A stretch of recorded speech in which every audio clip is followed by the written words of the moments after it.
आई हम भोजपुरी कवि सत्येंद्र सिंह सिवानी एगो महानगर के यात्रा रउआ सबन के करावो तनी अपनी भोजपुरी कविता के माध्यम से। ऊधो ब्रह्म ज्ञान भकुआई, ऊधो ब्रह्म ज्ञान भकुआई, आ पाल घर के परल पराछित अकिल न कामे आयल। ऊधो ब्रह्म ज्ञान भकुआइल, ऊधो ब्रह्म ज्ञान भकुआइल।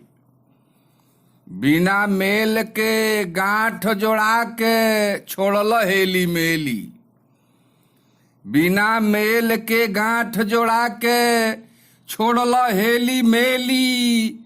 आ ना सोचल कि ऐसन डेंगी पार कहाँ से हेली।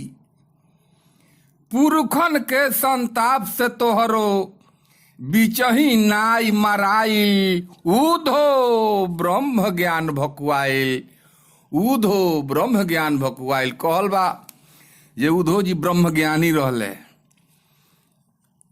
ऊ दिन काहे भुला गइल की खेल बा वही बाकी, ई ना जानत रहले। ऊ दिन काहे भुला गइल की खेल बा वही बाकी, आ ना बुझल कि मध्यम आँच बा फिर से खिचड़ी पाकी। फरनवीस के पाल्टा से बावे खिचड़ी छेवकाई। ऊधो ब्रह्म ज्ञान भकुआइल, ऊधो ब्रह्म ज्ञान भकुआइल।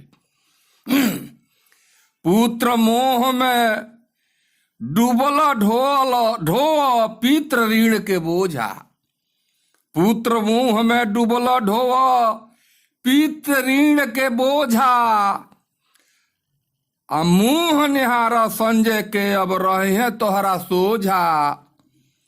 टीका बना के मांग धोवल रहल तू खखुआइल। ऊधो ब्रह्म ज्ञान भकुआइल, ऊधो ब्रह्म ज्ञान भकुआइल। कहाँ वो ज्ञान चल गए। एकनाथ जी, महाराष्ट्र में नया सरकार बनल है, एकनाथ शिंदे मुख्यमंत्री जी भनी है कि एकनाथ जी नाथ हो गईले पखे पखे तू पूज। एकनाथ जी नाथ हो गईले पखे पखे तू पूज। आ महाविकास अघाड़ी के अब छोड़ दो चाहे जूझ। गोपियन के भरमौल बही तू नहीं खय खुआइल।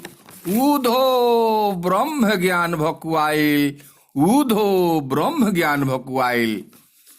आई देखी अंतिम अंतरा बा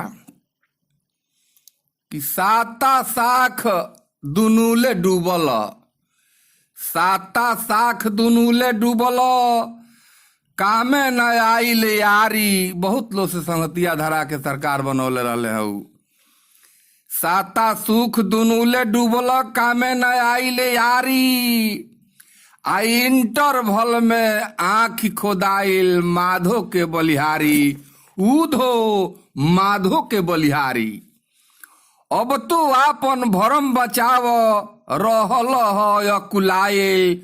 ऊधो ब्रह्म ज्ञान भकुआइल, ऊधो ब्रह्म ज्ञान भकुआइल, ऊधो ब्रह्म ज्ञान भकुआइल।